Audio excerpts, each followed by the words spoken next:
They're winning 9-1. There are things in this world we cannot explain. Something hidden just beyond our view. Journey with us as we attempt to pierce the veil between our world and theirs. Join us as we pass through the doorway to the dead.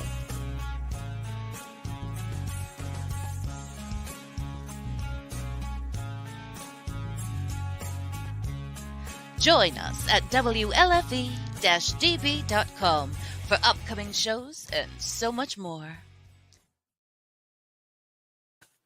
We're on that Keaton. All right. Welcome in, everybody. We'll try this again. I'm Dave. This is Jim. We are one half of Keystone State Paranormal Society, and this is Doorway to the Dead.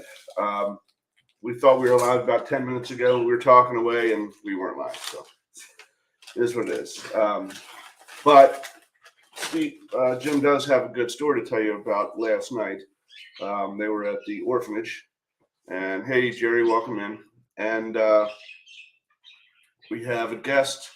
As soon as he accepts the invitation I sent him and joins in, we'll have our dear friend Steve Hummel, owner and curator of the Archives of the Afterlife Haunted Artifacts Museum.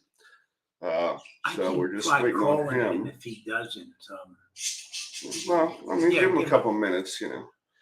But yeah, Jim, why don't you relay that story from last night? One of our friends on, Jerry Swope, he was there last night. For anybody who's not done the orphanage before, this was a scene after the Battle of Gettysburg and whatnot. The state of Pennsylvania come to the realization that the war was making a lot of orphan children. And so Pennsylvania, along with several other states, started creating a lot of orphanages. Up to then, most of the orphanage movements in the country were through church groups.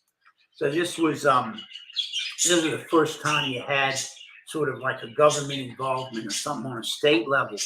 So anyhow, the orphanage was created, and originally the first caretaker or provider for that orphanage was a kindly lady who herself had lost her husband. She was from Ohio.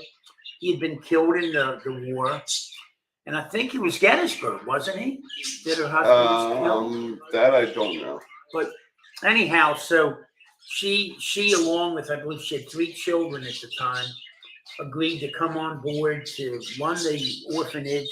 And of course, that would provide for her children.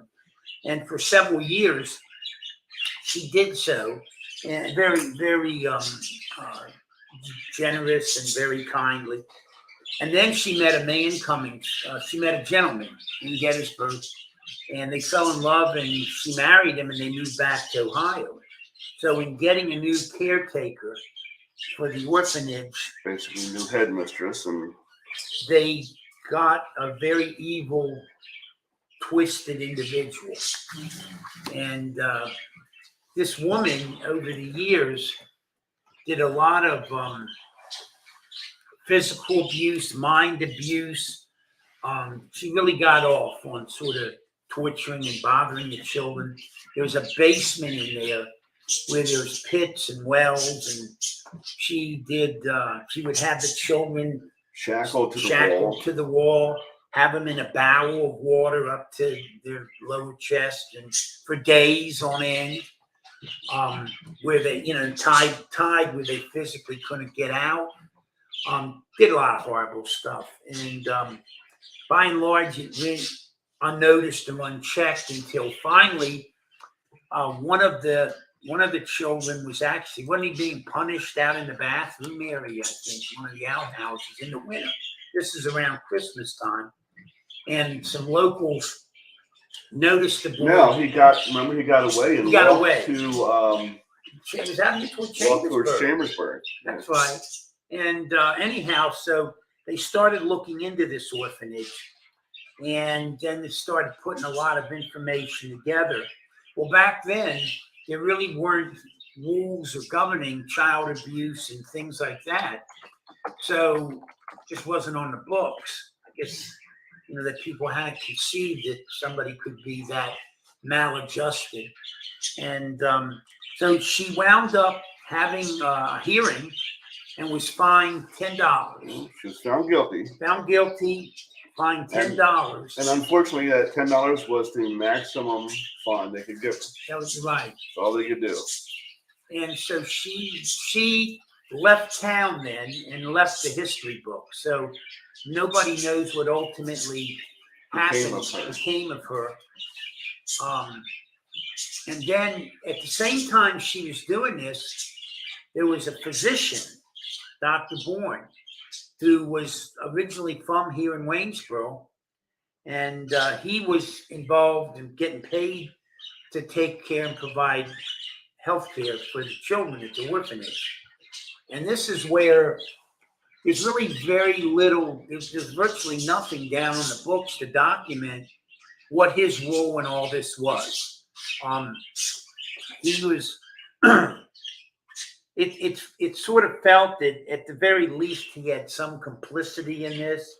I don't know that he was necessarily spearheading some of the terrible things, but he certainly wasn't telling anything about what he saw.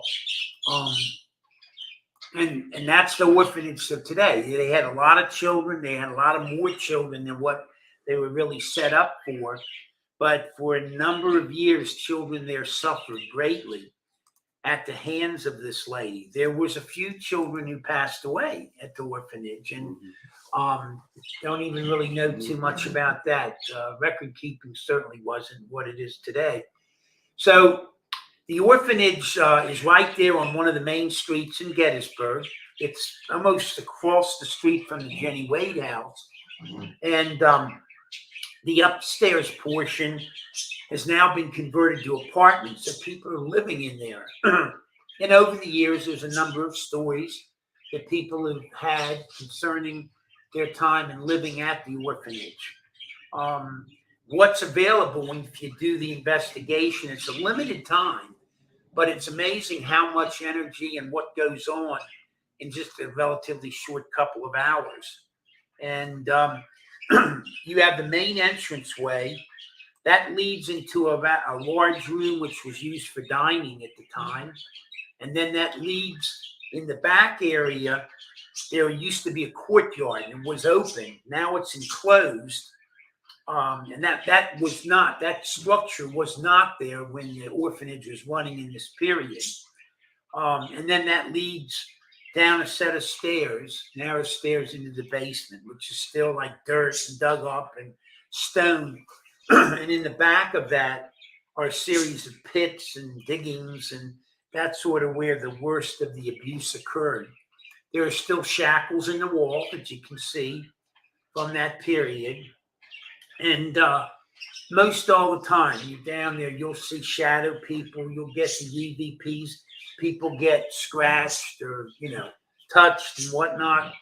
And that's the orphanage. It's a limited area, but it's amazing the energies that's there.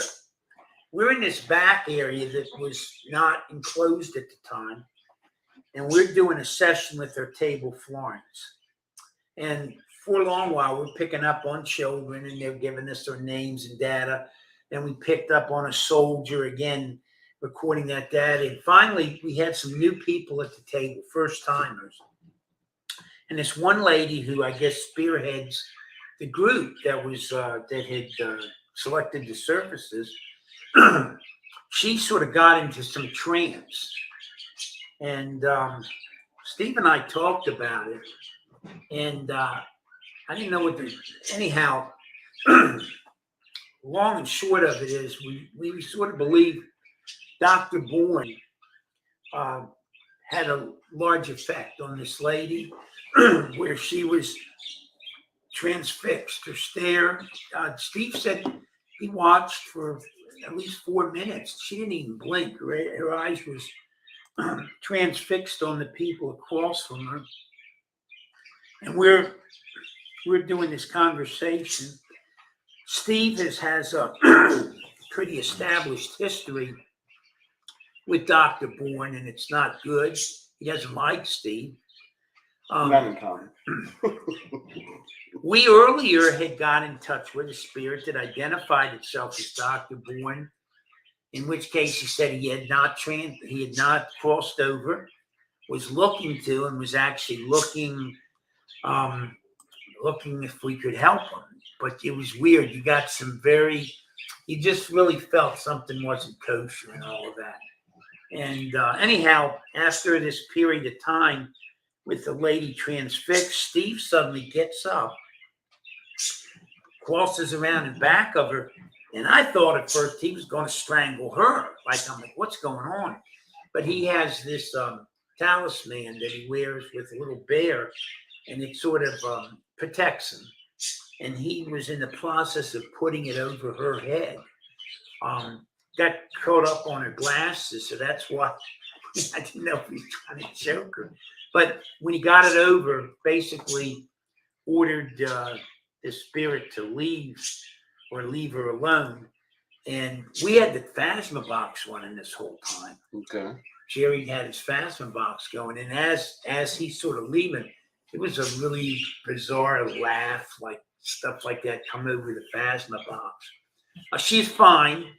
She had the talisman on through the night while they were staying, and she's fine. But Steve told me that choking or that asphyxiation on the neck has happened twice before in that same area. So certainly weren't expecting that. But I do think earlier we were with the doctor, and I think the sentiment I was picking up on the children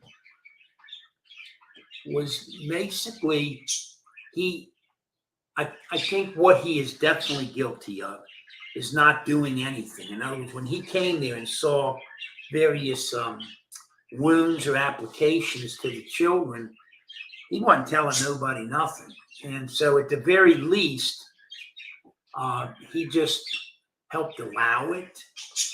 I guess he was in the service too of the state, being paid for his for treatment for the children, and that's what upset the children. I was picking up that he didn't tell anybody anything. He was allowing it to happen. Now he may indeed have been complicit in some of this. That's now what's the saying about when good people see bad things and do nothing? Do nothing. Yeah. So. There's virtually nothing written or documented as to the doctor, and like just like the headmistress, when it all broke air, he sort of fled the ship too. So I don't think we have a long historical record with that, but we had a lot of activity packed in a 2.5 hour period. The people in the basement were all picking up shadow people and EVPs, and there was all kinds of application. So it was a pretty intense couple hours. This was a very experienced group, had a mountain worth of equipment, but it was, Dave and I have both done that a number of times. And I would say, won't you, that the intensity of that place has been getting a lot more. Really picked up, I would say, over the past year. Coincidentally, since we moved to the Hoover House from the other place, is when it's really starting to get a lot more. I don't want to say it's been a lot more active. Just it's been a lot more active while we're there, because you and I had done it a few times prior to that and really didn't get much of anything.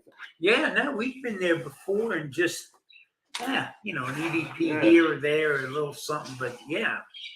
But the stuff we're getting now, where they're telling us over multiple devices how many objects on a table and stuff like that, and having those large tables move, that's just been getting. Now, Steve had one of those little bears with the bears there with the sensitivity, and we had that near us, and we were trying to get spirit to touch and it would knock the bear over and we really didn't get it. We tried a number of applications. Jerry had his little wind-up carousel REM pod type of thing.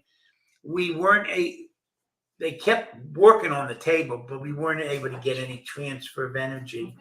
from the table to the objects, even trying through us. So that would have been really neat if we had been able to see that.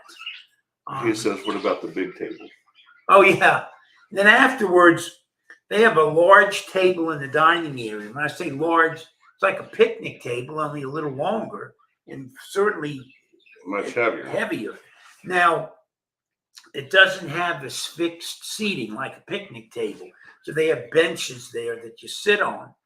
But we got everybody around the table and then sort of exhorting the energies. And we had, that table was pretty much shaking or vibrating the whole time. And we had it, had a lot of movement with the table. So that was one of the more active sessions with the table. That's how we sort of rounded out tonight. I think probably most everyone who was there was probably very pleased with the evening. Good friend Jim Houston was there, and I'm sorry I don't know all the names of the people from that group, but they were very professional and did a really great job and experienced. So Pam, I think, was even really surprised by that session with the lady in the back.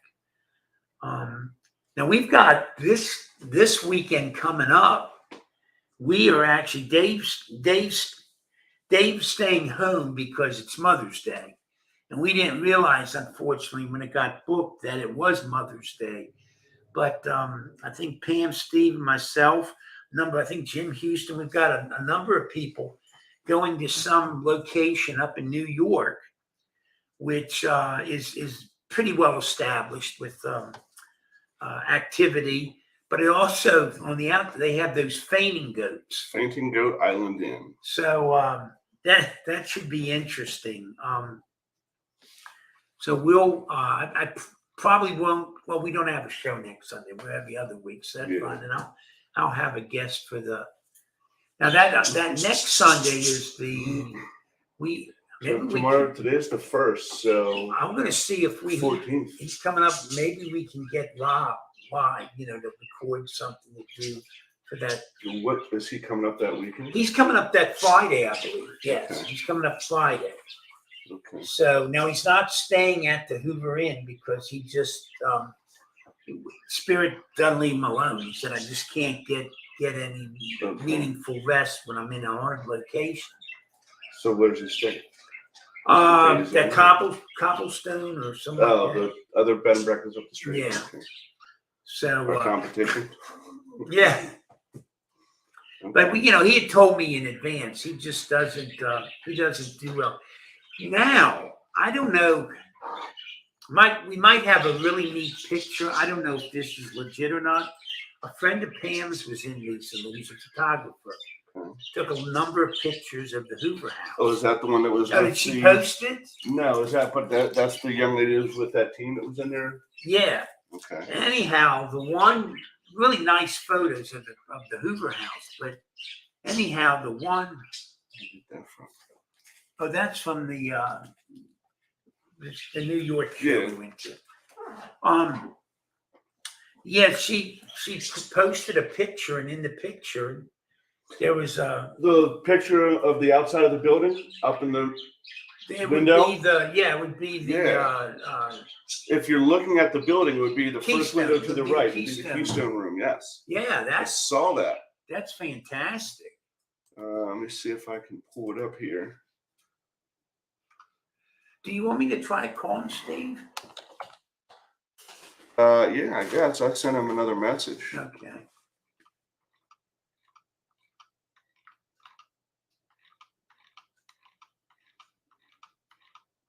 No, she didn't post it. How did I see it then? Is it on her thing? No, that's where I looked. Oh.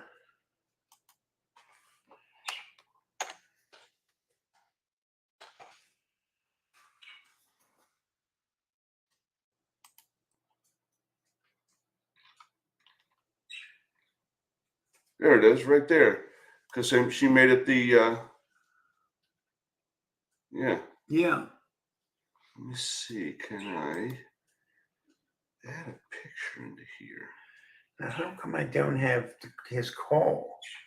I've got a message. I can message him. Let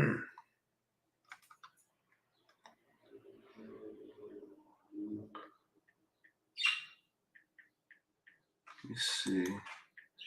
Save image as.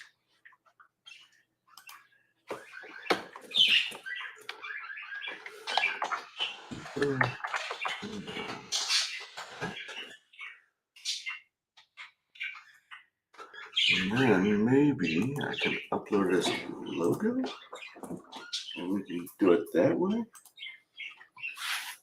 And then everybody will be able to see it.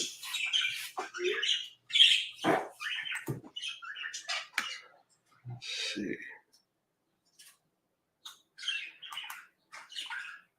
Okay, now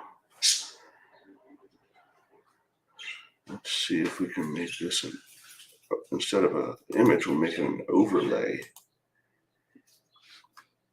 And that should cover the whole screen. So what we're going to do real quick is we're going to put up an overlay of this picture. And if you look up in the window, as you're looking at the picture, it'll be to your right, the very first window. Right here. There's definitely someone in there. Now, whether that's somebody actually in the room or not, we can't say, but there's definitely a black shadow mass in that window. So that's pretty cool. Yep, you hear the birds, Jerry, you do. Well, things never shut up, even when you want them to. So, yeah, I don't know. I messaged him too and asked him if he got the link. So, I don't know. I don't know what. But we'll just have to go on as if he's not going to be on, I guess. Yeah, I guess there was.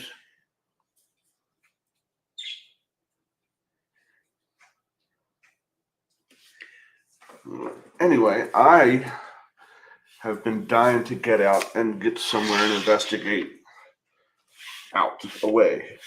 So I'm trying to think of a couple places that are within a decent driving distance that I can get to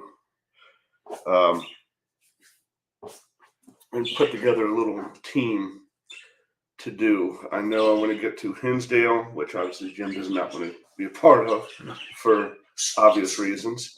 And I've got Paranormal Inc. on board for that.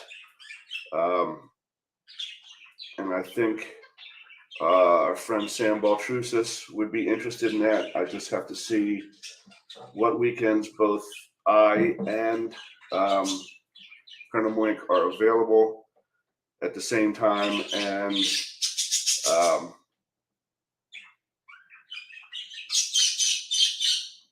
what weekends the place has open. I have to check their calendar. I haven't had a whole lot of free time to do that. So there's Hillview Manor. My only problem with Hillview is I'm not a fan of these places that limits the amount of times you're allowed to do a live feed.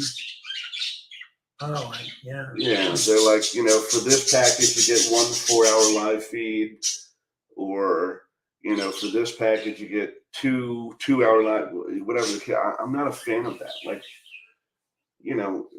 what is I don't understand why they would limit you going live. I mean, it seems to me that would bring you a lot more attention than not, you know what I mean?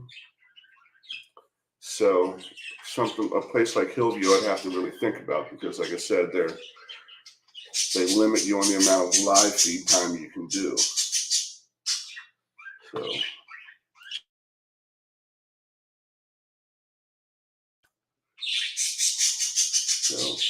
why don't I step over and try and wheel them in the other room? Yeah. Good Lord.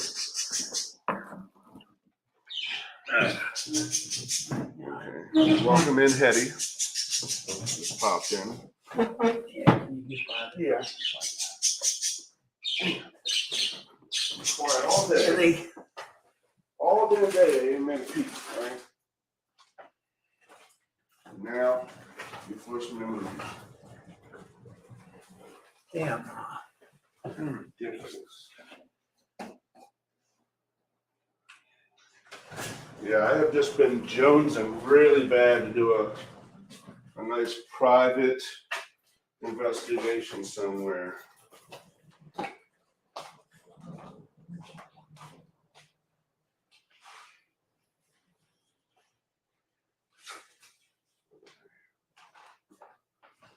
I'll be right back.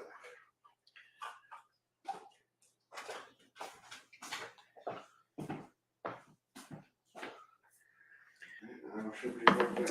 Yeah, I don't know what happened. Everything's okay. No, yeah, I told you he had he's doing it from his phone Okay. because you don't have a computer. I didn't know if that was. Shouldn't be an issue as long as he has internet.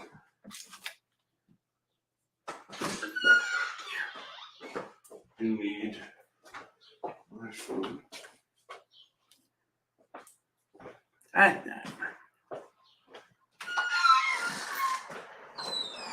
guess just tell them what we got coming up over to Hoover House.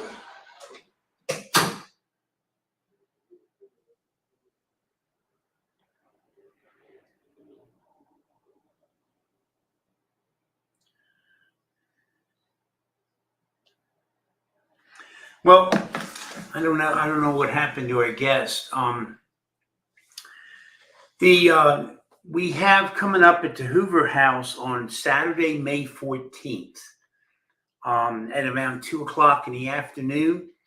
We have the author and psychic extraordinaire Bob Goutreau, who's the pet psychic. We've had him on a couple of times as a guest, and we're going to have a special day that Saturday. It's going to be a meet and greet at around 2:00, and then Rob is going to do about a 45-minute presentation talking about how we connect with our pets, how our pets get in touch with us, signs to watch for. A lot of the materials that are covered in his many books will be covered by Rob. And we also we're raising some funds for a local no-kill animal shelter. And so the woman who runs that shelter will be there as well. We've got, he's going to have his books and that available. And then we've got a couple of other people, vendors going to be present at the house. We'll have some finger foods and refreshments for everybody. I think we're asking like $10, $5, whatever people can afford, $5, $10 for the event. It's all funds for the shelter. And we're picking up Rob's expense for the evening. And then afterwards, this will persist. After the presentation, there'll be a question and answer period where people can be specific. Unfortunately, because of the emotional aspect, Rob only does psychic readings from his own house. So, but of course, if anyone's interested in setting up a reading with Rob, he lives down in the Greenbelt, Maryland area. And of course, you can certainly do that. From my own experience, Rob is a very amazing individual. Now, he doesn't just get in touch with animal spirits. He gets in touch with all the spirits. And so, with that said, we are going to have an investigation at the Hoover House that evening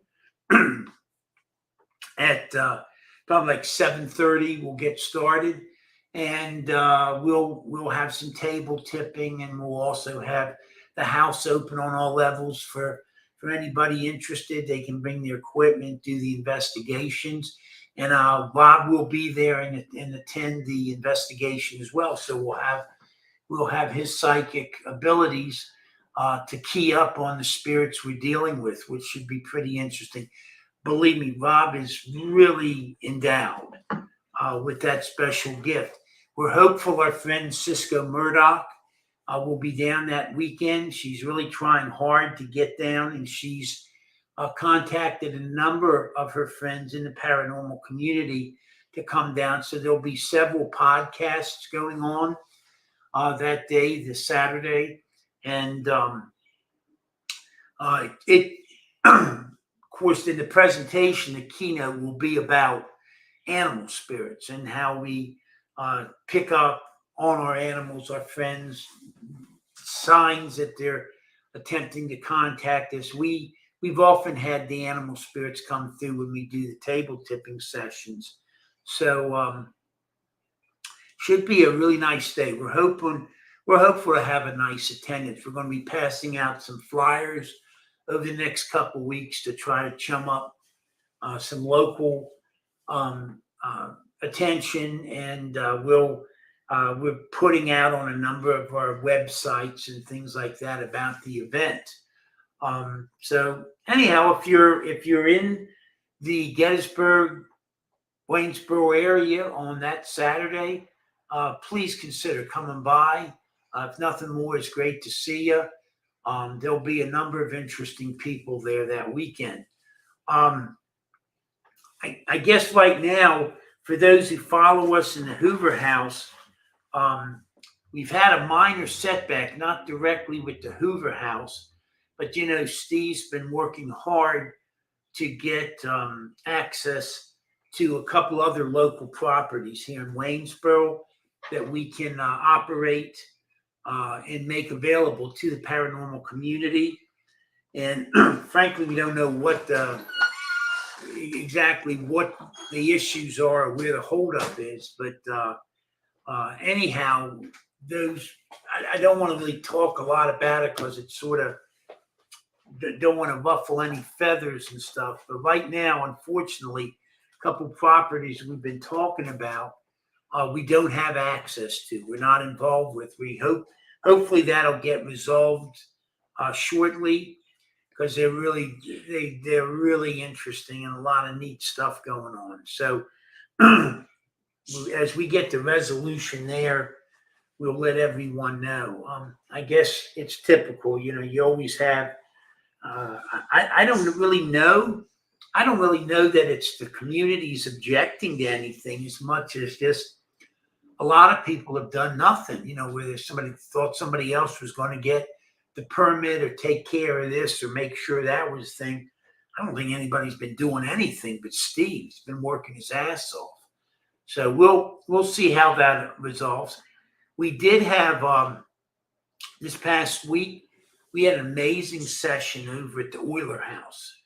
The Euler House is right across the street from the Hoover House, up a couple doors, and it was the home for the Euler family, who were the financial magnates for Waynesboro and helped fund all the various multiple industries that Waynesboro's enjoyed over the years. And in that, we had, in other sessions, we had been privileged to get to know the spirit of Rella Euler, and amazing lady.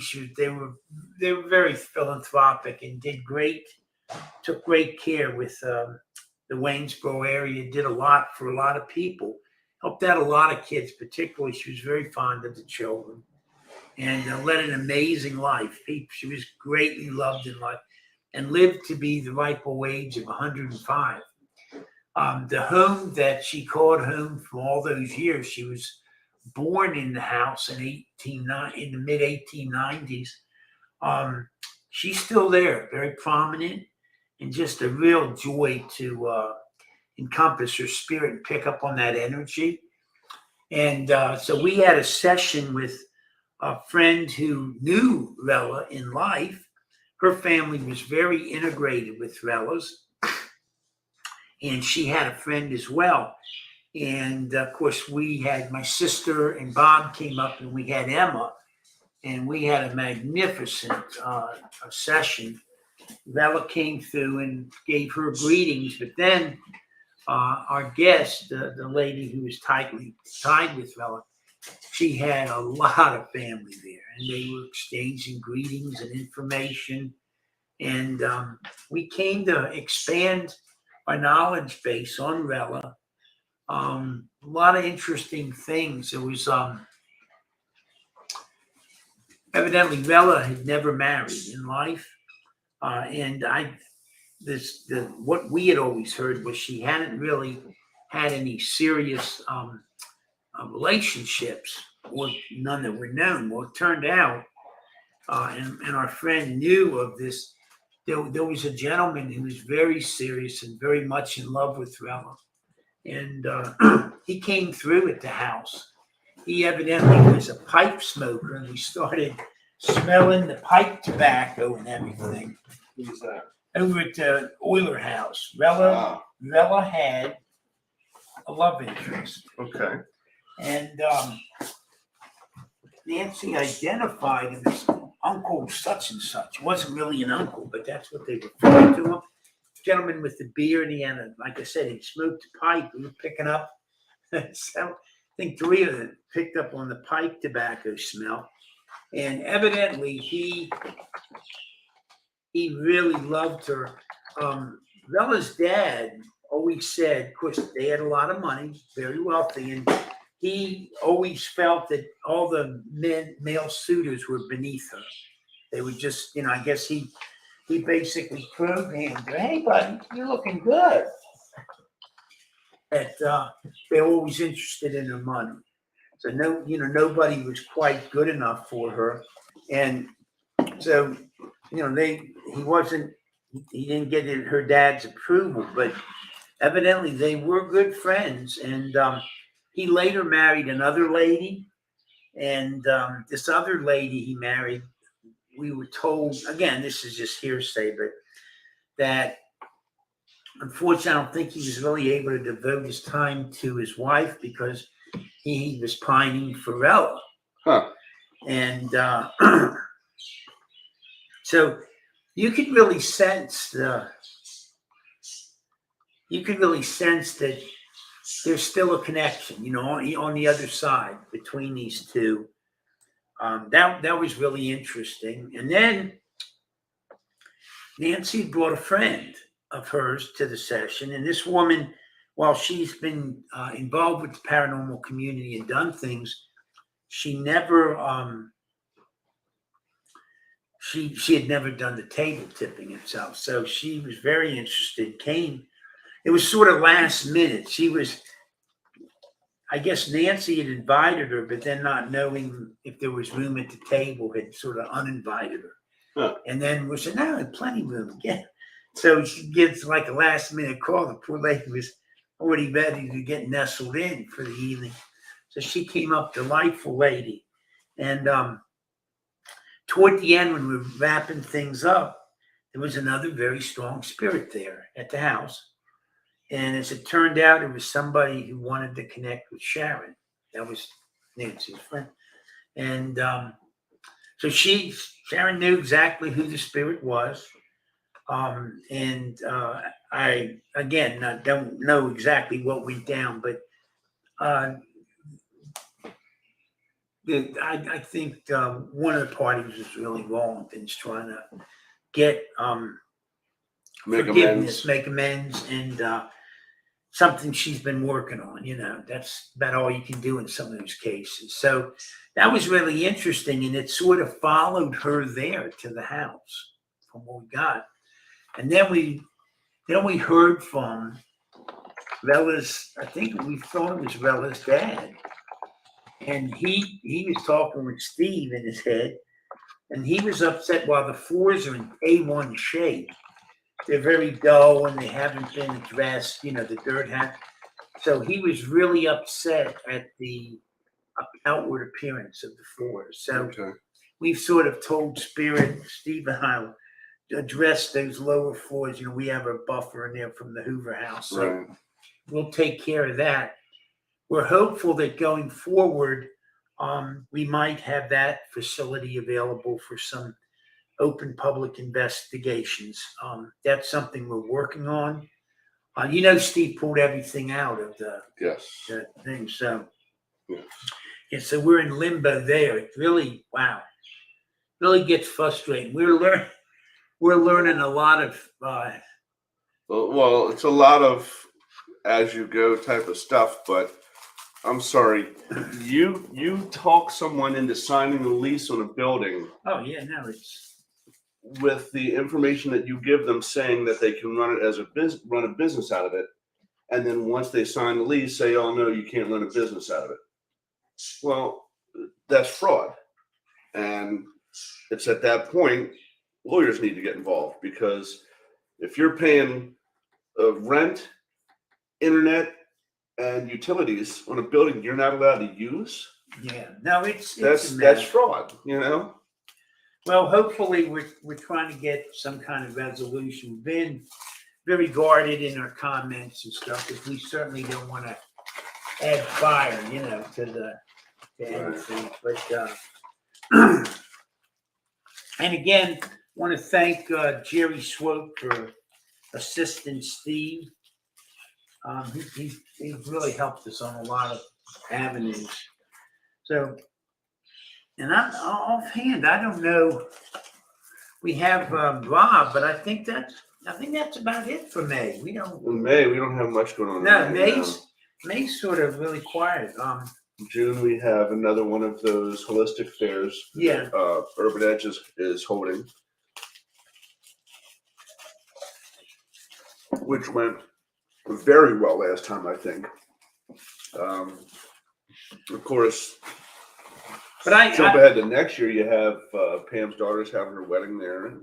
I'm with you though. I really would like to be able to set something up for some location, something new that we haven't done before. Either we haven't done, or like I said, we still got a weekend at the Beller House we've got to take advantage of. There's Old South Pittsburgh, Hillview. I guess a lot of it just depends on how your schedule works out. And stuff. Well, yeah. I can do weekends, so like I get off work at 3, so I can be ready to leave here by no later than 4. Yeah. So I'm trying to see. Let's see just how far some of these places are.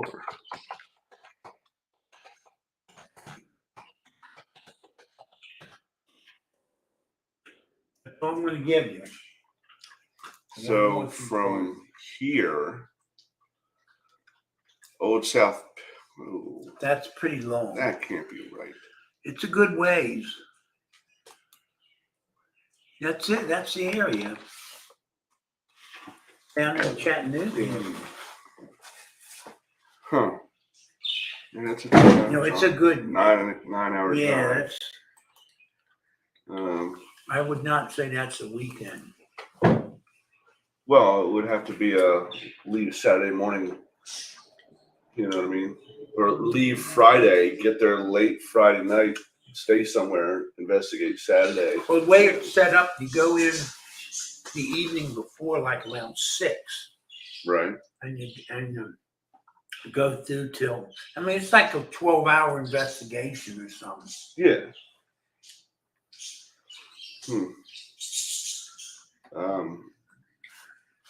Booby's Brewery isn't that far. Like I said, Hillview isn't that far. We got to go through all of our equipment. If we could get a hold of Adam and get back into the Keeley, that would be nice.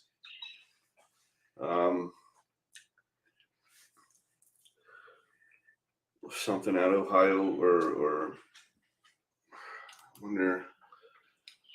Let's see. Let's look at this one. What's the name of that?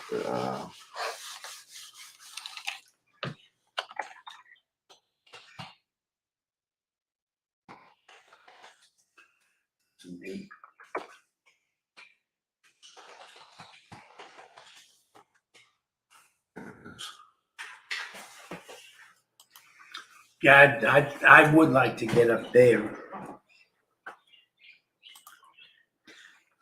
So that's 8.5 hours.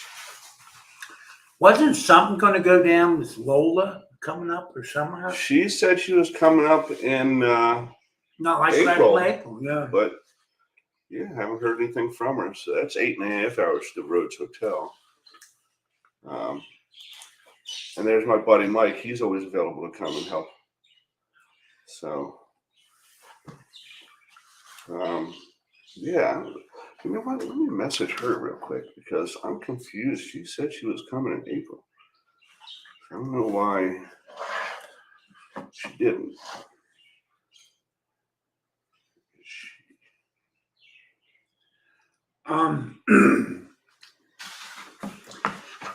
Can you excuse me? Can you go to my Facebook page and just see if in my messages, see if I've got Steve's phone number in one of my messages? I don't know why. I went through the book. And key all his freaking numbers in. I have his email. I don't know if I can log in yours or not. Oh, I don't even shit. I don't even remember my damn email. So, I mean, it's always switching. So that's going to be a waste. Sorry. Well, you can do it on here.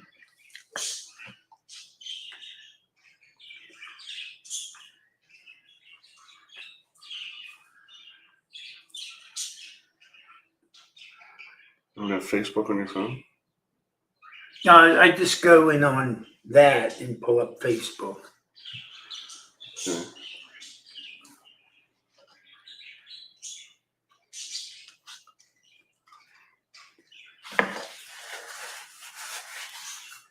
Well, then it would be here in messages.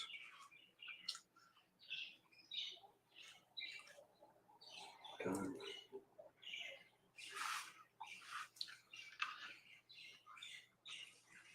Yeah, it should have the, okay, there's a phone number.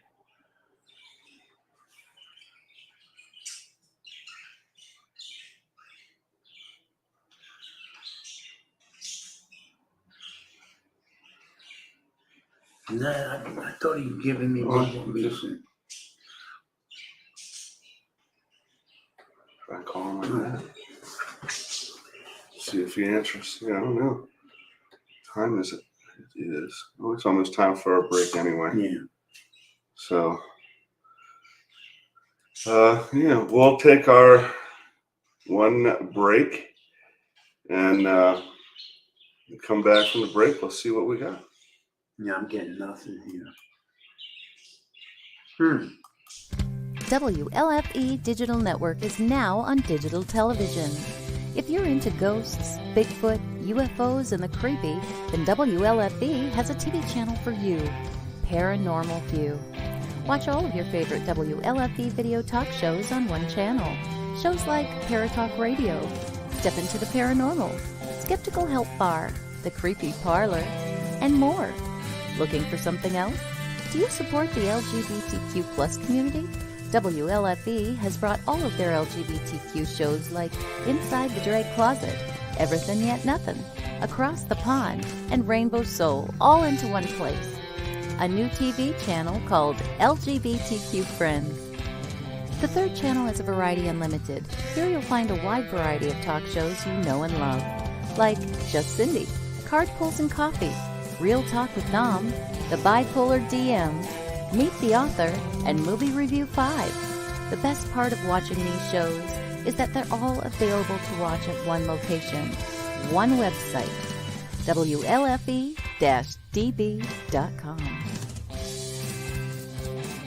You are listening to WLFE-DBRadio.com, where our shows are your shows. Listen to the WLFE-DB podcast, available on Spreaker, Spotify, and iHeartRadio. Check out shows like Paratalk Radio, Inside the Drag Closet, and Step Into the Paranormal. Now, on to your favorite podcast app.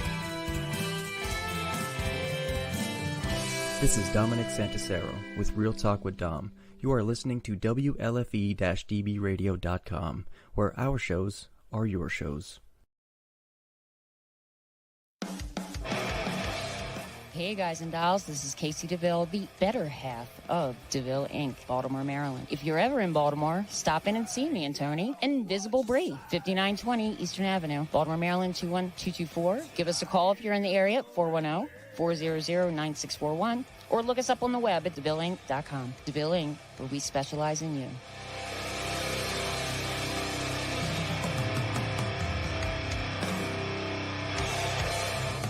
Oh, yeah. Life just got sweeter now that WLFE DB has merchandise.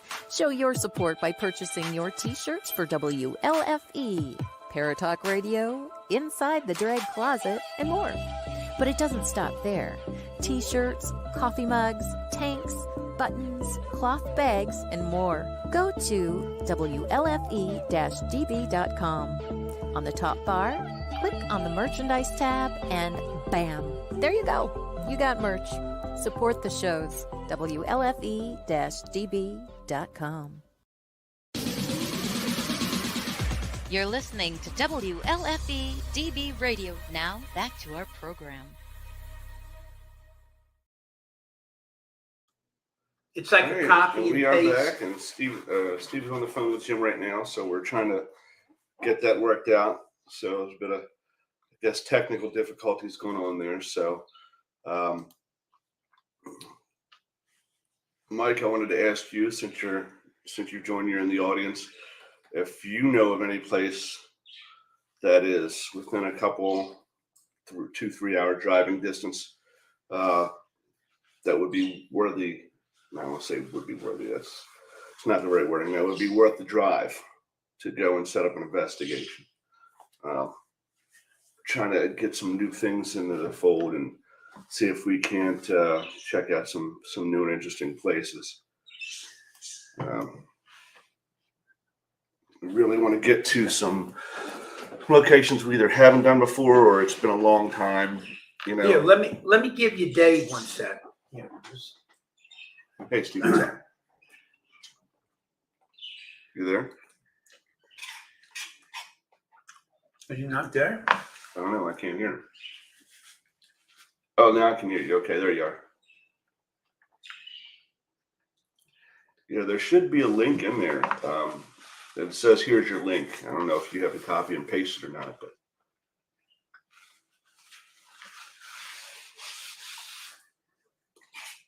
Yeah.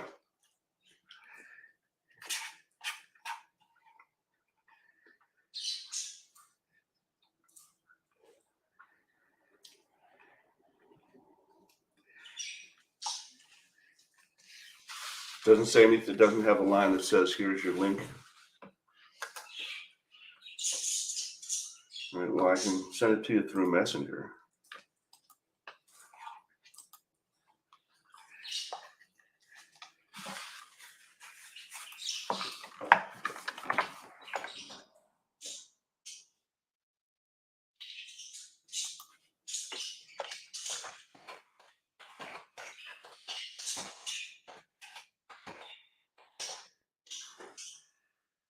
Okay, I'll send it through Messenger.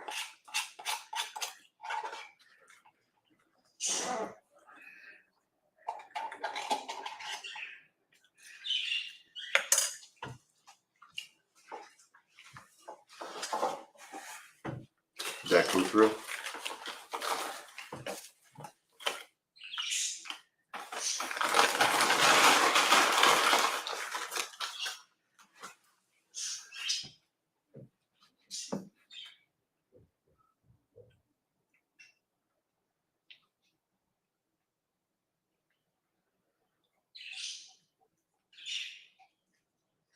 I just don't know.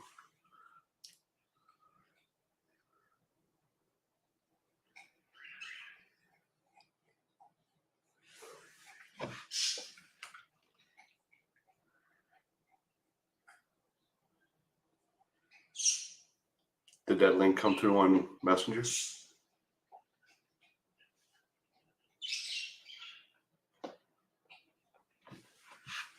I wonder if because we're on the Messenger phone that it's not allowing you to get in.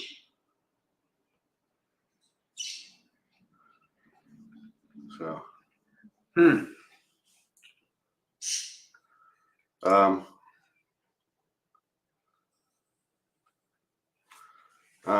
can try. Let's get off the call and see if it allows you to get through. All right.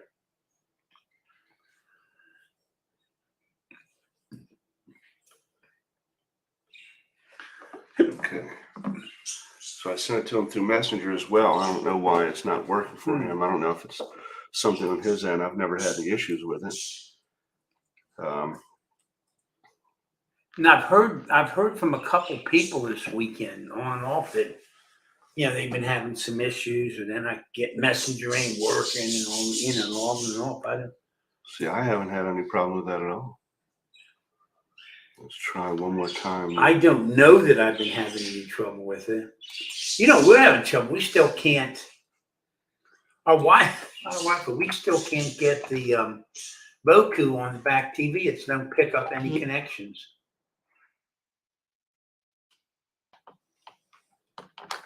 That's a no-go here. Okay.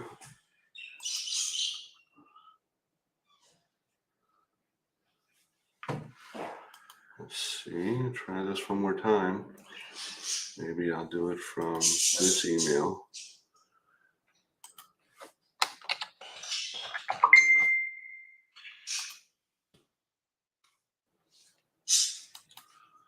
Okay. I'll send it to him again in a different email. That's him. Yeah.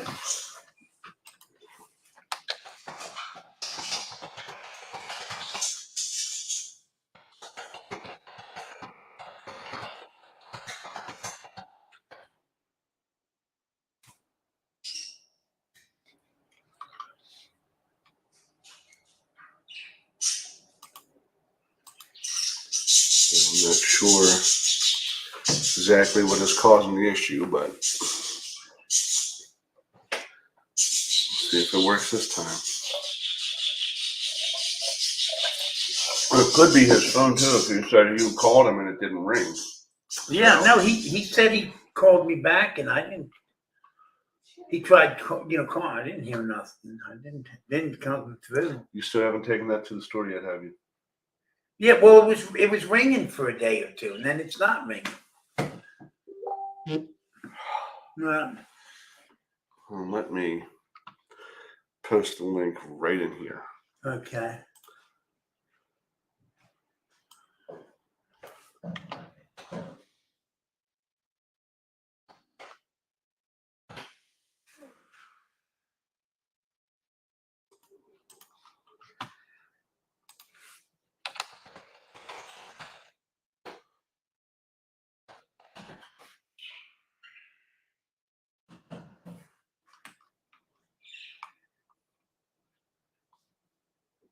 You should just be able to click right on that.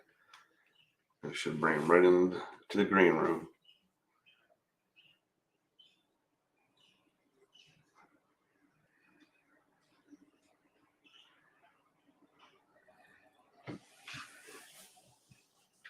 And for some reason, I thought he had a laptop. Nope. See, there he is.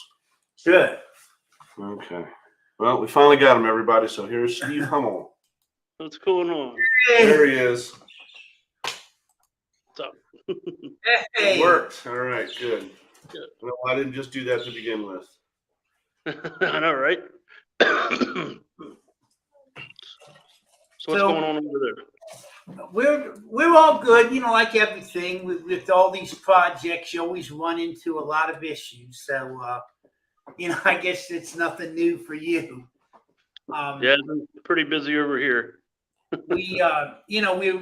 we're trying to expand a number of locations here in Waynesboro with other homes and all that, and it looked like we had really hooked up with a really good opportunity, and the town was all very pro it and working, and then I don't know if it's just laziness or incompetence or whatever, but various permits weren't done, or this application, all the stuff that was supposed to have been done during the winter, and here we are May now, and basically we're still not in the locations. There's a right on the main route through Waynesboro. It's Route 16.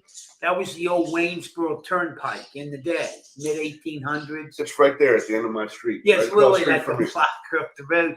And they have the first home built by the town of Waynesboro was a toll gate house, 2-story brick house, built in the mid 1850s, and it housed the toll gate keeper and his family. So the town acquired that building a couple of years ago, and also maybe 30, 40 yards in back of it, there's a large ornate cemetery right there. And they also acquired a single room log cabin that holds back to like the 1770s. And it was The original schoolhouse. like the original schoolhouse, the original church, and also a birthing. There's like over 19 children were birthed in that single room house. So we were going to have access to both of those for investigations and various other, things we had set up. Steve was going to have a second ghost exchange store in the toll house. Wanted a ghost and history tour out of the building, and all the paperwork fired. We had paid rent. We had everything set up. Internet set up. Everything. And then they had done nothing securing either variances, permits, and all this. So basically, we have a place that we can't occupy. So Makes it hard when you got when only one side's doing the work. yeah. So I mean, we had it all set up, ready to go. We're now out of it, waiting. They keep saying, "Be patient. We're doing this. We're doing that." So, but meanwhile, they want you to pay rent on a place you can't go into. Can't even go into. That's stupid. And it seems maybe it's just me, but if someone gets you to sign a lease on a location under the guise of you can use it as a business location, and then after you sign a lease, tell you can't use it as a business location, that's fraud. That's breach of contract. Yeah. Yeah, absolutely. So anyhow, we're sort of we're in a Netherland right now. So we're out of the premises, still paying rent. So hopefully we get it resolved going forward. Hopefully. But yeah, it would be. I'll tell you, it'd be really nice. Plus for the paranormal community to be able to have access to those facilities as well as with the Hoover House. So you guys got it. Something I know we're not a step and a jump away, but you guys have to come down sometime to the Hoover House. You'd love it. The spirits are really, they're really neat. Very, very interesting. Very Amenable, real high end energies and stuff, and really giving us a wealth of information. We've had some really just incredible sessions. We had a session a week ago where the gentleman at the table, he's got a couple years on me, and evidently his father and his grandfather both came through, and they were Mennonite ministers. And we were able to reflect on the gospel and what their energies were experiencing, and very enlightening, just some really tremendous. And the gentleman really felt he was, I guess when we do these sessions, you can ask questions in your mind, so it's not, publicly spoken, and they'll answer you. And so, the gentleman was asking various questions as a form of ID for his dad, some personal things, and was receiving the proper verification. So he felt very sincerely that he was connecting with his ancestors. So we have a lot of that. It's really been enlightening on a lot of fronts. Not a place. I would say if you like getting scared or you like dealing with malicious or negative spirits, probably ain't your cup of tea. We're gonna waste your time. Yeah. Gotcha. Nothing's going to push you down the stairs. We're gonna have a nice, reasonable conversation. Yeah. Yes. Yeah. But you are going to get activity. You're going to get. Usually, it tends to be a pretty good helping of it. So, I wanted to pull that picture up for Steve. Also, I'm going to make it as an overlay on the screen so he can see it and see if he sees what everybody else has been seeing. Here's a picture of the outside of the Hoover House. Yeah, we had a photographer down and took that's a beautiful. number of pictures. Ain't that? But you see that That's beautiful. upstairs in the window?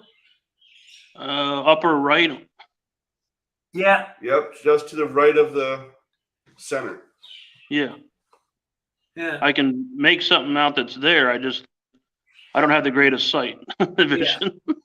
Right. So yeah, that was pretty neat. But like anything, an old place, large place, it was in very good shape. And so the big thing is we getting the porch done up nice. We had to rebuild, have a couple of the columns, fixed. It was built in 1912, but they really built homes back then. Yes, they did. And it was the town is so Norman Rockwell that we moved over here. Yeah, Dave bought I bought a house over here less than a mile from the place. Mine was built in 1890, actually. That's awesome. So you're living where now? Waynesboro. Waynesboro. Okay. Yeah, it's only about 25 minutes from Jim. Yeah, it's sort of if you would draw a triangle, Gettysburg, Waynesboro, and Chambersburg are sort of like 3 points on the triangle. They're all about nice. roughly 20 miles, in any way. So fill us in on you guys have been so active. I know you've had a lot of productions, and then you've got the production's been pretty much production's been pretty much covered by Ryan and Dave lately. Jason and I have been just having a lot going on with our personal lives, with work, and me with family, the museum, with my college studies and stuff. And PQ Paranormal Quest is where at a point now where at least 2 of the 4 of us can focus on PQ full time and be able to live off the PQ profits, if you will. So PQ can maintain a weekly status of a new video. You know what I mean? Well, that's excellent. So That's it's a goal that it's a goal we never thought we'd get to. Cool. But it's PQ's still going strong, and unfortunately, we don't get to all 4 of us get together like we used to that much. But it's for the greater good, for the greater good of the channel, to stay relevant. I think that's true of most of the paranormal groups that have been around a number of years. We just our space has become more limited because of so many constructs and whatnot. And between my grandparents, they're getting older, as all do, but being able to be there for them and help them around the house, family comes first. Yeah. And then with my college studies, I've been furthering that more. Got my art commissions, and got yeah, that's going real well. That's cool. So just keeping busy with it. Yeah. For any in the audience there, just to let you know, Steve's museum is very unique. Has quite an eclectic collection of items to sort of titillate all of one's interest. It's very fascinating what he's been able to put together and house. Very unique in its presentation. We haven't been in the new location, but I can speak for the old location. The energy levels are off the charts. Really, really fascinating and stuff. And the cool thing is, every piece gave you a different energy, a different vibe, a different feel. You would walk up and see the leather cap that was used with old Sparky, and you'd get a certain feeling about her, energy, or picked up on something. And then you'd walk 2 feet over into a picture of someone, and completely different feel. You know what I mean? And you just went through the gamut of different energies as you went around the place. I'm sure, Steve, being there with the various objects over the years, I know just in our little over a year with the Hoover House, working with constant energies, you really you really learn to identify their energy signatures. Would you say that's true?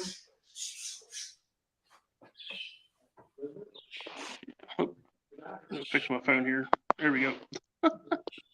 Yeah, it's at the new place now. It's in a house rather than a school. So there's I was able to kind of separate theme, if you will, certain rooms with certain items.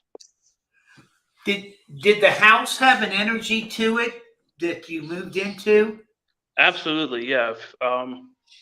We were able to investigate it without putting any of my items in it, and we actually had disembodied voice of a young woman said hello, and then we also had energy turning off our shop lights on and off, and then actually hitting the dimmers on them. And no one was in the house, and that was actually during a power outage in the town that the museum was in. So there was no power in the house at all. Huh. But if you go to that's perfect. That is perfect. Oh, it could have been something wrong with the wiring of the light. No, there was a power outage. There was no power coming to the thing, so they came on. How do you explain that? This windstorm literally came through and knocked out nearly 99% of all the power on Cameron. Wow. Now, Cameron is how far from Moundsville? It's about 30-minute drive. Okay. It's not exactly where I want to be, but it'll do for now. Well, we certainly want to try to get up in the area this year, and we get over and see your place. And like I said, we're going to send a little contribution your way to help toward maintaining. And I'll ask our audience too, if you, whatever amount, if you have a couple bucks you can spare, this is really a unique place. It gives an amazing perspective on a lot of different things. Like you said, there's different themes ongoing, and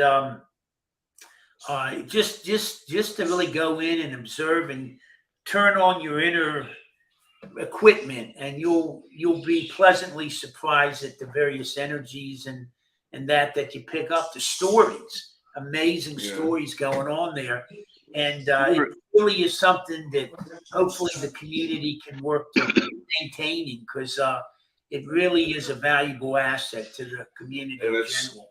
It's different than that one out in Vegas, because not everything in there is something that wants to kill you. Yeah. You know, everything has got its own unique stories. Some of them are a little frightening. Some of them are very sad. Some of them are very joyous, you know.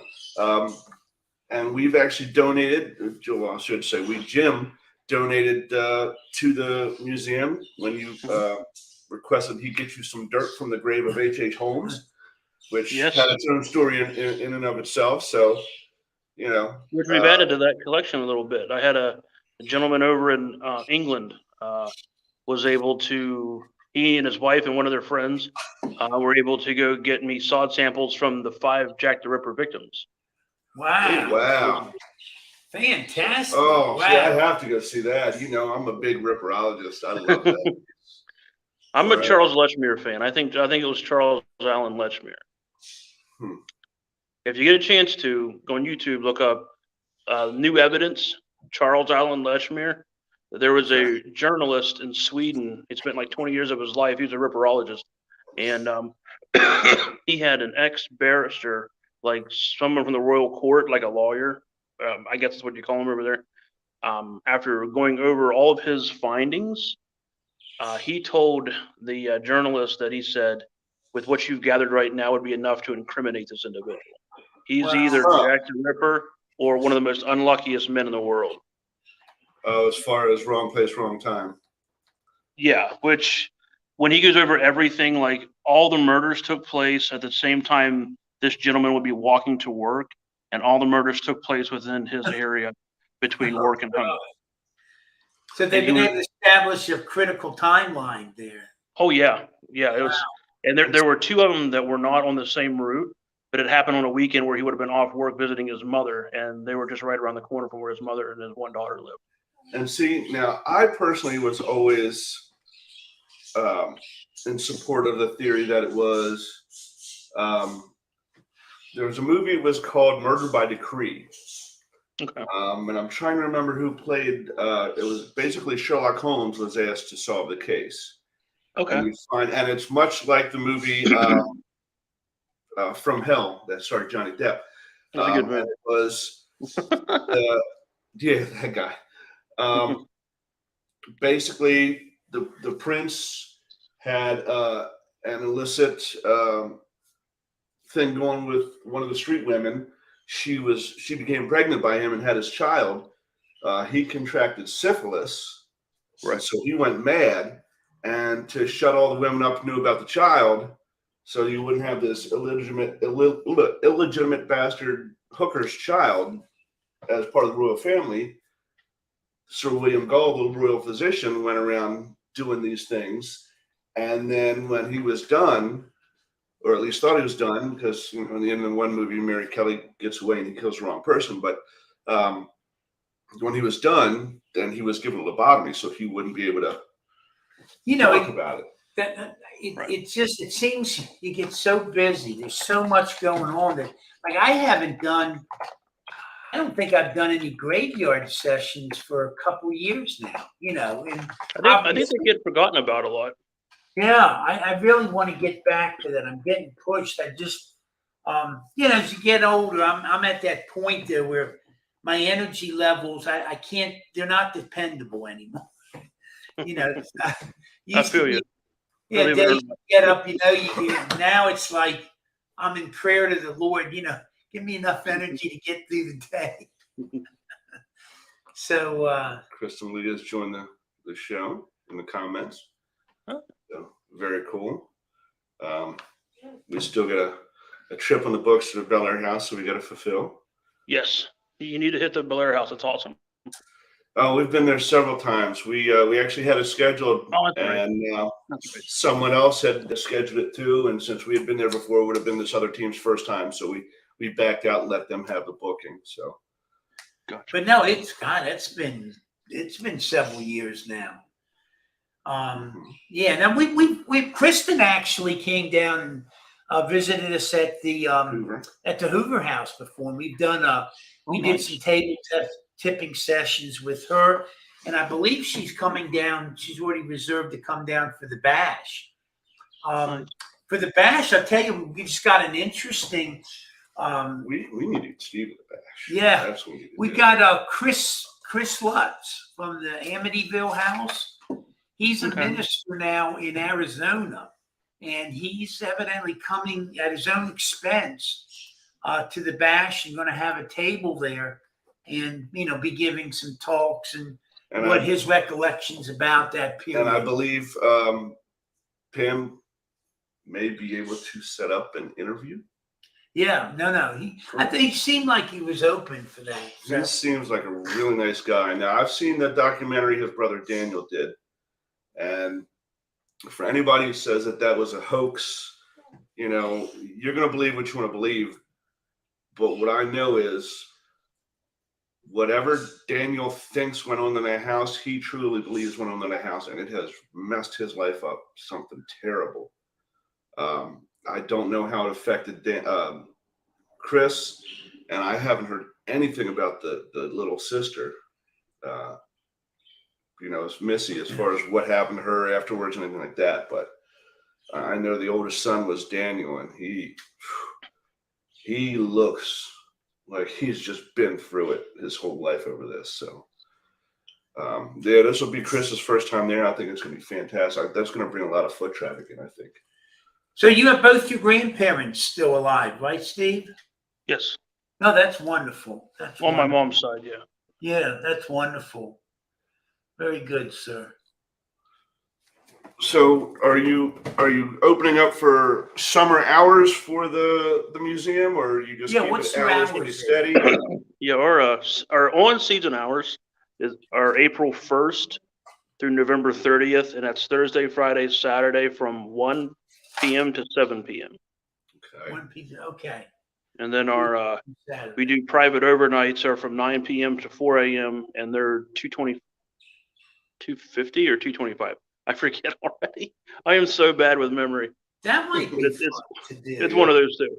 Yeah, that sounds like we wanted to do something different, and that we hadn't done before. And that sounds like it'd be pretty cool. Yeah. And we also do a half a night, which is from 9 p.m. to 12:30, and it's half of the. It would be Right. 125. Yeah, that's right. Wow. It's That would- 250 for the whole night, 125 for half. Yeah, How we many- set up a weekend where we do. Yeah. Given the place, size of the everything, what would you recommend as far as Number of The people. group size? group size? If it's a group that works together and they know, kind of has an idea what they're doing, I'd say 8 to 12 tops. Wow, that's pretty big. I then. mean, Yeah, that's a pretty big I mean, group. it might, if people are kind of situated, scattered out a little bit, and they're kind of doing their own sessions, you could get by with 8 to 12 tops if everyone's like maturely investigating and stuff. Right. Well, Because, like I said, each room has its own theme now, so I was able to do that. That's the one thing I like. I don't really like being in Cameron because it's away from like the main tourist loop. But the house is ideal. I really like the house that we're in now. So we have 10 rooms. Like I was even able to take like all the items that pertain to like the malevolent cases, the demonic cases, like they're completely separated. So it's an optional room. People don't have to go in there if they don't want to. One other room has like all my that's good. infirmary and poor farm items. One is just nothing but dolls. So I'd really be interested in doing Yeah, that. maybe That do sounds a cool. do a weekend where we'll do Friday night at Steve's place and Saturday night at Bel Air House. Yeah, that sounds. And really honestly, great. I mean, the would Bel Air say house is set up like a B&B. So just- Yeah. I would just say do 6 of us, Yeah. No, that Um, sounds cool. just to keep it small enough where we could all be in the same room. That way, we know if we hear something in another room, we know it's not another investigator. Has yeah, that'd be ideal. have the additional energies that you brought with all your artifacts to the museum, has that revved up, or obviously it's got to increase the overall, but I mean, I was just curious how that's affected the house. It's definitely increased it. It's kind of like shook it up. I think being at the Sanford Center for almost 5 years, I think everything kind of became accustomed to where it was. Then I had to move, at lightning speed like I had to do. So it kind of shook things up a little bit. Almost like doing a renovation would. Yeah. And I mean, unfortunately now the Sanford Center is just a pile of rubble right now. Is it? They Yeah, it's all demolished going. it? Huh. It's all going. No crap. Yeah. Wow. Yeah, that place surprised a lot of people. It was a creepy place at night. Yeah, we've been up there. We did with Rob and Nikki one time, and then we were up there on another. Yeah, we hooked up our equipment and stuff. Yeah. Oh, that's a shame. I know they seemed like the community was really invested into trying to make that financially stable and everything. Somewhere. Yeah. Yeah. I know. We have a really neat old school up the road here on Route 16 that was opened a few months before the Hoover House. And boy, you just go by there, the energies are blasting. But unfortunately the issue was asbestos, structural asbestos. So it's on the historic registry. The town, I guess the current ownership wants to have it destroyed because it's on quite a few acres, but I guess the cost is prohibitive with this asbestos factor. So, and it's really not amenable to being able to go into. God, something just screams at me every time I go past it, which is a lot. I mean, yeah, I think that could work. Still trying to get a hold of Haley. Still haven't heard. I know from her. our you might remember our psychic, the small little girl Haley. Vaguely. Yeah, she's been dealing with a lot of personal issues and stuff like that. So she hasn't been with us, maybe once or twice minorly. She stopped by the bash. Yeah, and then I took her out to a cemetery one time with Jerry, but yeah, we've had minimal contact. And then our psychic from out west, she sort of paralyzed Yeah, in she fear, was. Yeah. with the COVID and everything. So, Yeah. how, I mean, to each his own. Everybody has their own issue and the way they deal with it. But for a lot of people, a lot of people just terrified and have isolated themselves from the rest of the world. I mean, you got COVID going on. You just got a lot of different factors, and it's just for some folks, it's a lot to process. It is. I don't think it's just one thing.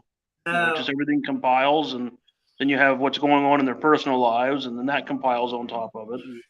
Well, that was another thing I wanted to ask you as far as the museum goes. As you bring in these new artifacts, have there, because each one has its own energy, its own attachment, if you will. Have there ever been any kind of dueling artifacts? Like maybe you brought in a painting that has a attachment of a protector, and you bring in something that's negative, and that protector wants to try and force that energy away. Good question. I think Where we had you we can't had that put one. two artifacts next to each other because they just. I think we had that with the Annie portrait. Okay.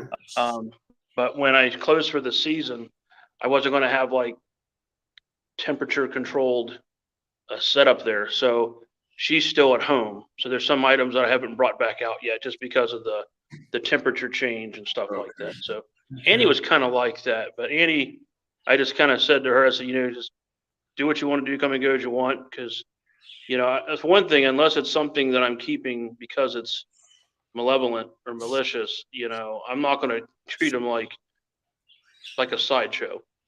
Right.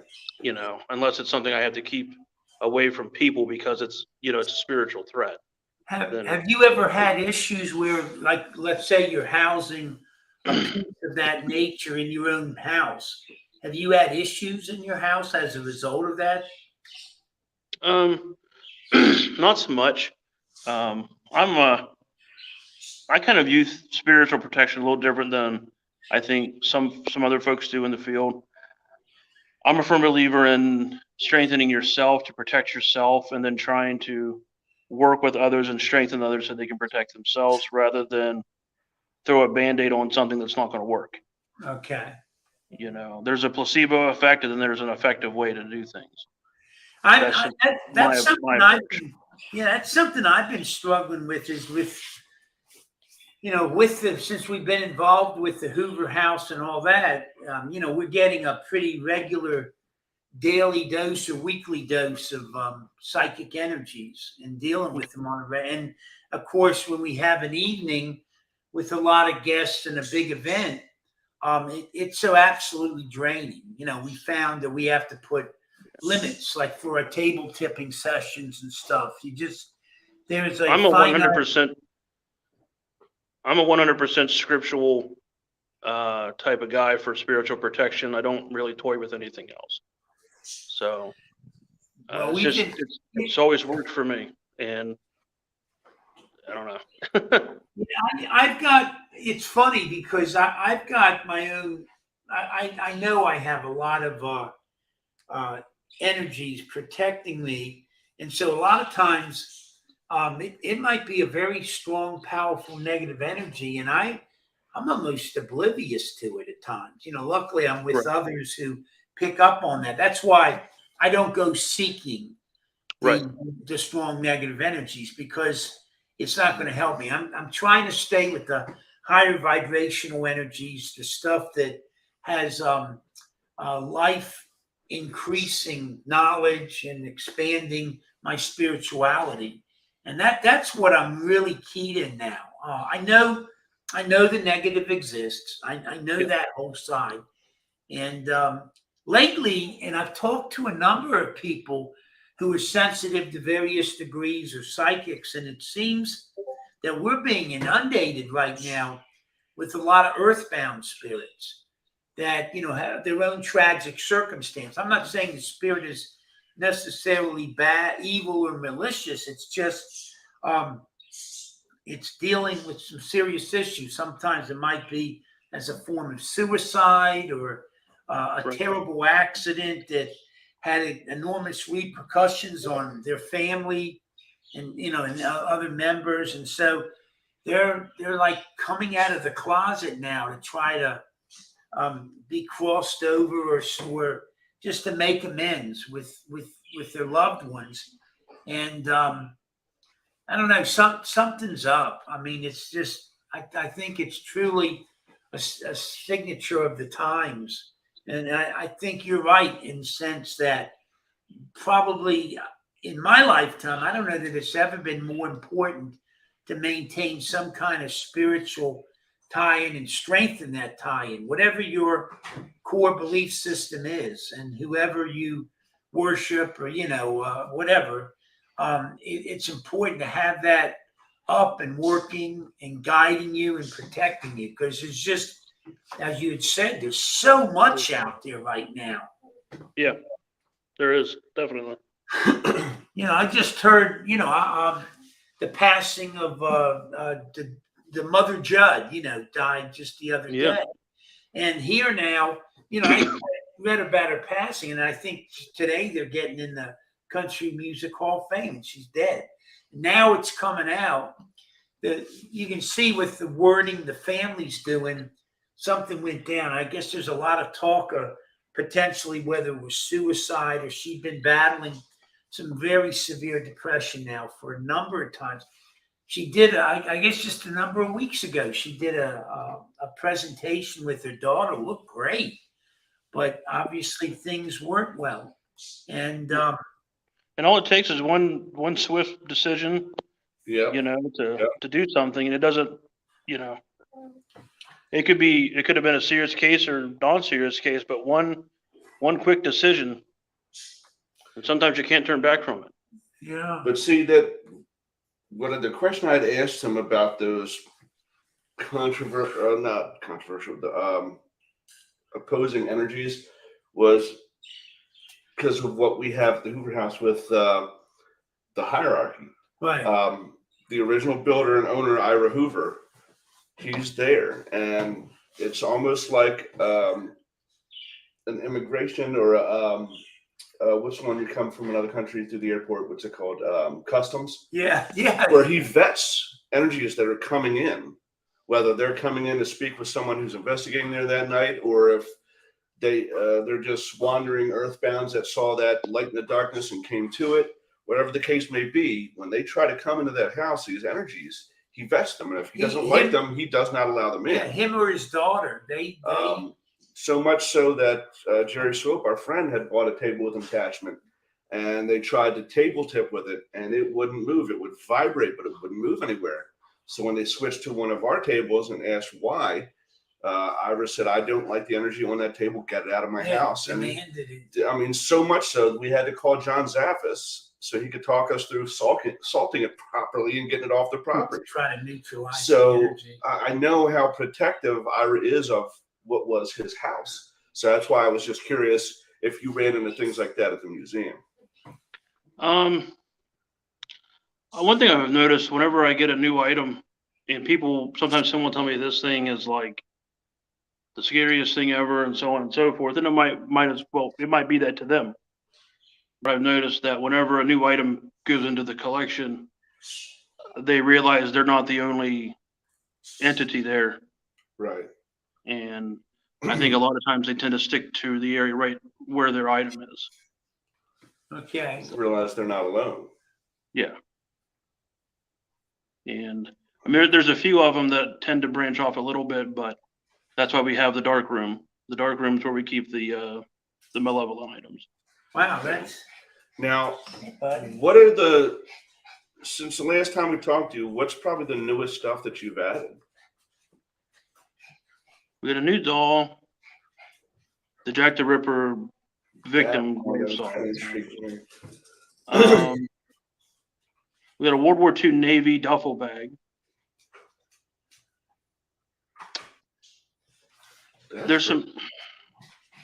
Oh, I got a friend, a little chest with a Bible and 3 haunted dolls off my friend Eddie Pence.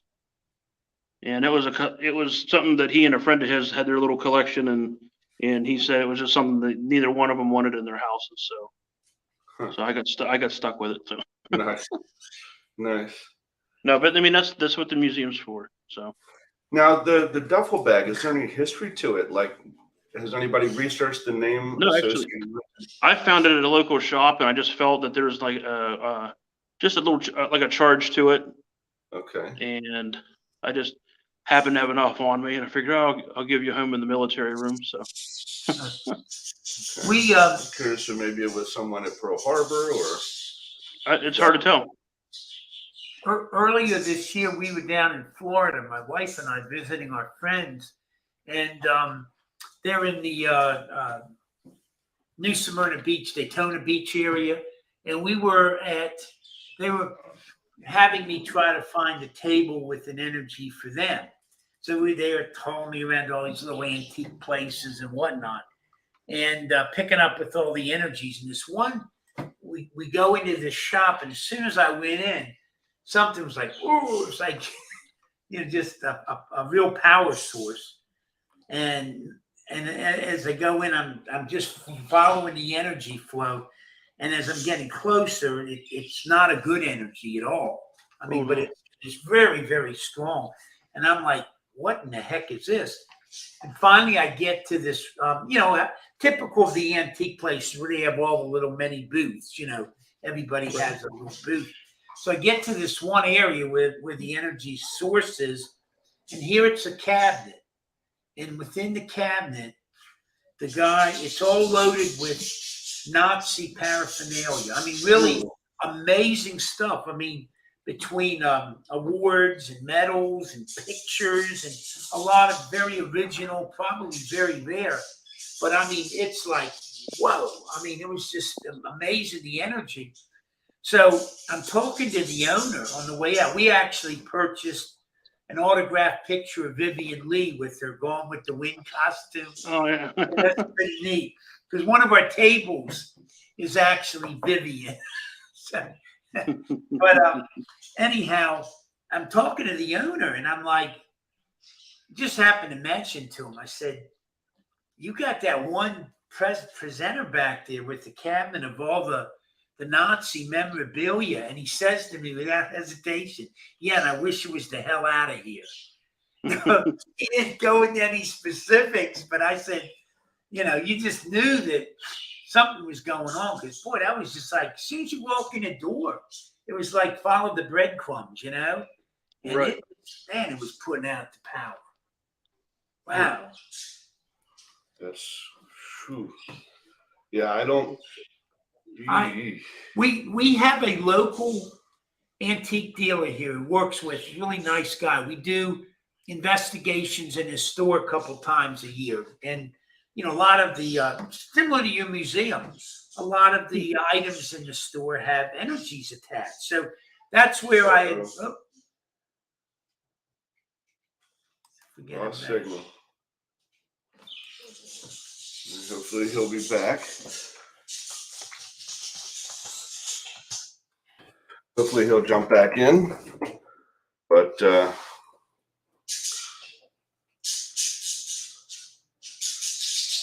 I never know what the hell is going on here.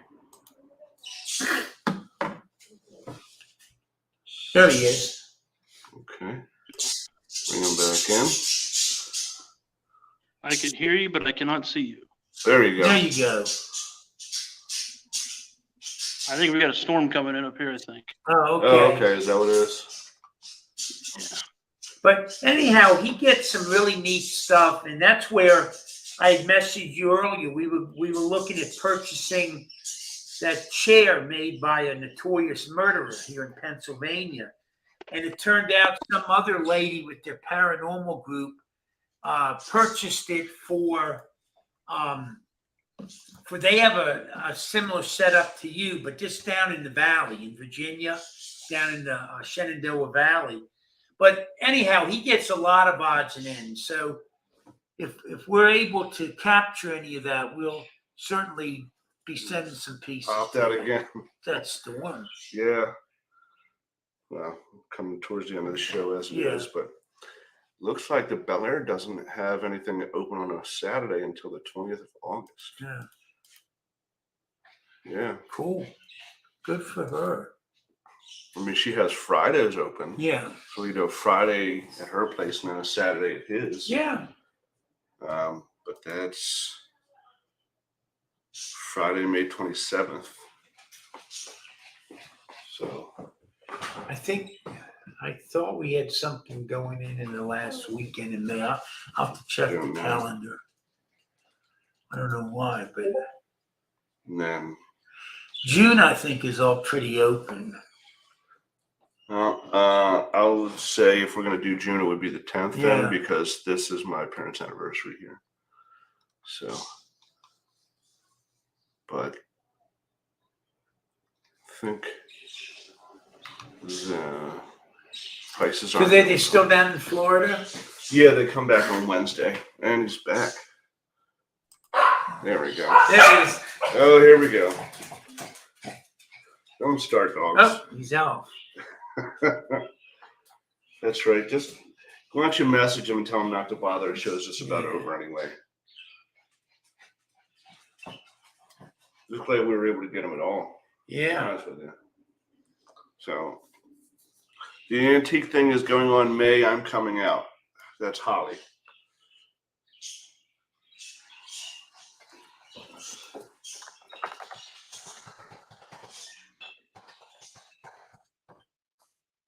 So let's see.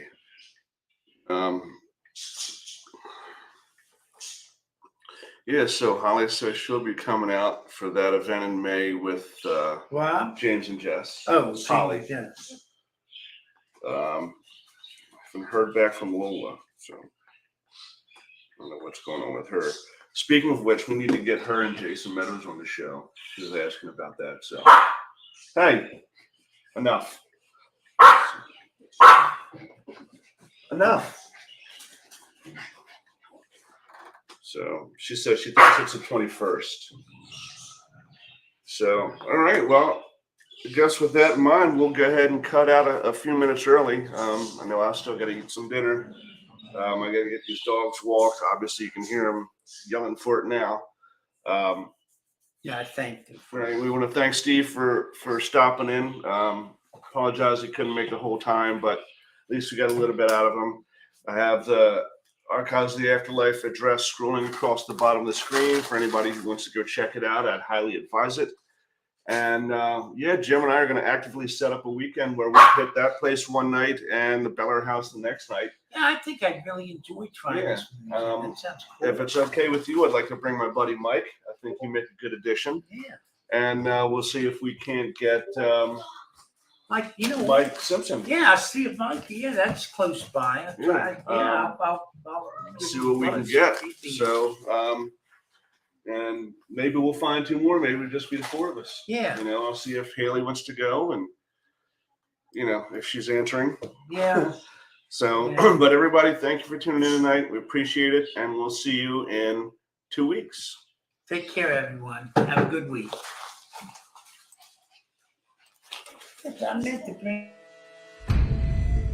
Thank you for joining Dave and Jim on Doorway to the Dead. Catch us next week right here at 8 p.m. every Thursday as we open the door to paranormal discussion and more.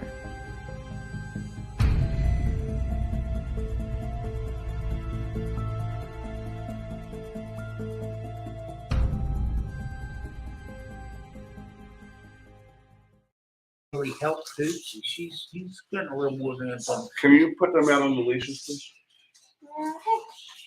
This is gonna be the third time. Yes. Next time I come out, bring my truck over. I'll bring